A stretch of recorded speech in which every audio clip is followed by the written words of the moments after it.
This is a poem inspired by there's an illustration about the immigration people emigrating actually from Ireland to the States and how when they would leave on the boat the people would be in like there's a just wait a second, how do I want to say this, people in the water up to their hips waving goodbye to the boats because you would never see the person again. So this poem is called In the Harbor and it's inspired by an illustration along those lines from the 1800s.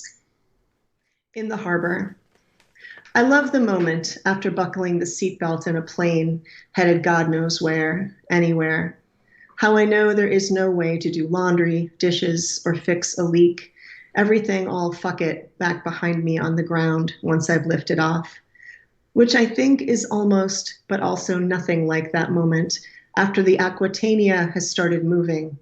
But first the smaller boat in the harbor, which maybe I am on with them when time happens again, starts to move out to sea. Last night, we drank all night like I was the new dead one. The stories told again and again like prayers. When we are out to sea, we look back to see faces ringing the shore like a fence. Those we love in up to their hips in waves, waving goodbye like mad. And that was In the Harbor from American Wake. And that's a good poem to ask something I was wanting to talk about a little bit because your poems are so, and that's just a good example that your poems are so concrete and full of image, and then you let yourself go too. So there's sort of this dreamy quality, like you don't know, you always know the situation of what's going on in the poems, like the subject matter, but then you let yourself like move in a way that's almost like dreamlike, where you don't know exactly who the I is, and sort of the points of view shift and things like that, like they do in a dream. And it seems like it runs that way through all your poems, or at least all the poems I've read.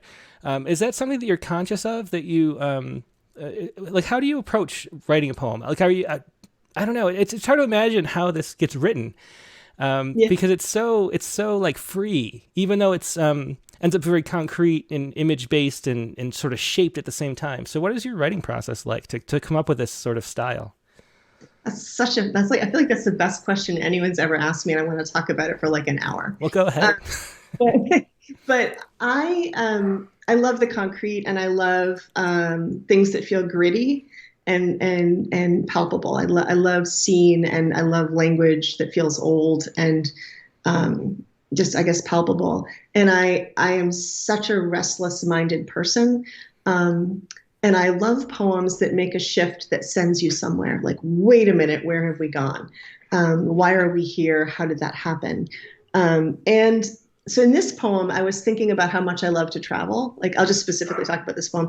I love to travel, and I literally love the moment, not literally, I actually love the moment where you put the seatbelt on in the plane, because anything you were worried about, like, really, it's just not possible. And I thought about in all these years I've been going back to Ireland and reconnecting with my family there and refinding them, actually, which is another story. I've been thinking about how permanent that moment was for people.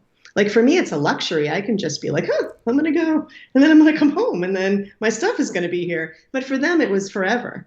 My grandparents came. That's actually my grandfather right there who came over. That's his immigration photo. He never was going to see his family again.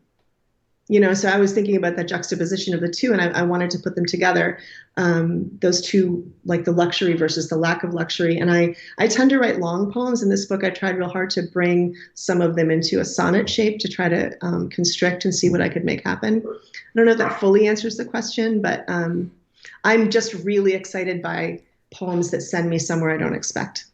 So is there a way that you like let yourself go as you're writing to be able to leap to new places? Because that seems like a thing that a lot of poets struggle with, is just, having like a destination in mind when they set out to write the poem and then writing to that instead of like taking all these side tours and Oh. shifting.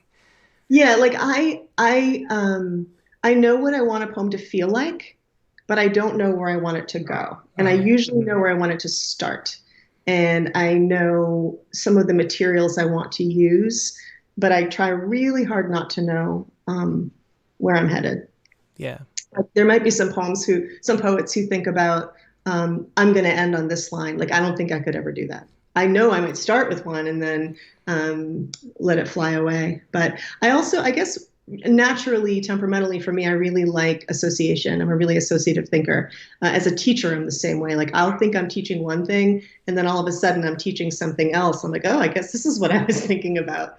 So I'm interested in allowing myself to discover while I think and while I write.